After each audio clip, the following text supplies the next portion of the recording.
Good morning, Mr. Chairman and members of the committee. Thank you for the opportunity to testify. My name is Stephen Reeves, and I serve as Legislative Counsel for the Texas Baptist Christian Life Commission.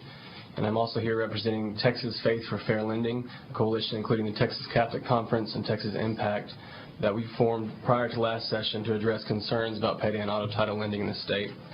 I want to say thank you, first of all, to Mr. Chairman, to you and your staff for all the work you did last session, and to members of the committee for voting these two bills out last session. The new laws resulted in real improvements in the licensing process, complaint collections process, and ensuring that the state has the ability to enforce the Military Lending Act, and by providing for data collection and reporting. I've given you a hard copy of my full testimony, and so in the interest of time, I'll kind of skip through that, and you can read the rest.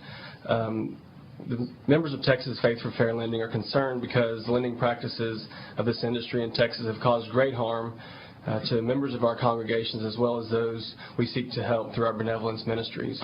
But the purpose of our reform efforts is not to put people out of business.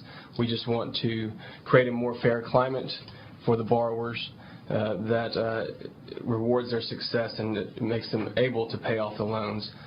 But really at the heart of this issue is usury. Members of this industry have organized themselves to avoid Texas usury laws and regulations, including rate and fee schedules for small dollar loans found in the Finance Code under Section 342 were written precisely for payday and auto title lending, and they've been on the books for years. It's only by sidestepping these regulations that this industry is able to charge unlimited fees and an interest rate that, when taken together, often constitute an APR of over 700%. And really, it's the structures of these loans that are problematic. These products there's a profit incentive in these products for borrower failure. As Ann mentioned, the more often someone cannot pay off the full amount, the more fees they pay, the more money the CSO makes. So what we call the cycle of debt is the most profitable scenario for the payday and auto title lender. I suggest that this is the reason the industry is so hesitant to agree to regulations that would put an end to even the most egregious stories we hear of borrowers rolling over loans again and again and again. And I think there are two terms central to this debate, and that's risk and default. How is default defined? If a person takes out a $300 payday loan and pays fees up to 10 times and $660, has that loan not been paid off?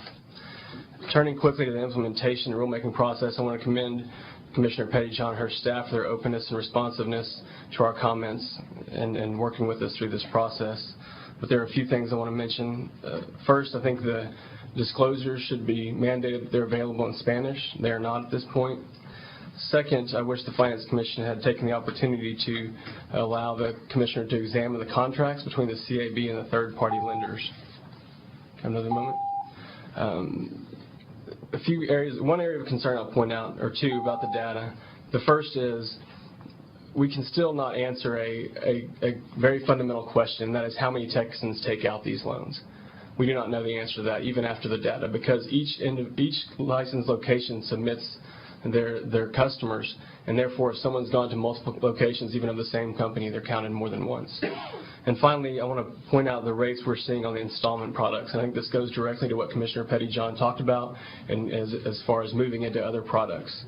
In the first quarter, the average fee on $100 borrowed in an installment contract was $130. So that someone who borrowed $606, the average fee or average loan with a term of 98 days had to pay back $1,398. And in the second quarter, it's even worse, $202 in fees for every $100 borrowed. That meant the $558 average loan would have to pay back $1,693 in 98 days. We're concerned about that. All right, sir. I thank you for your testimony. Members, are there questions? All right. Thank you both. Very important. We look forward to working with both of you in this next session.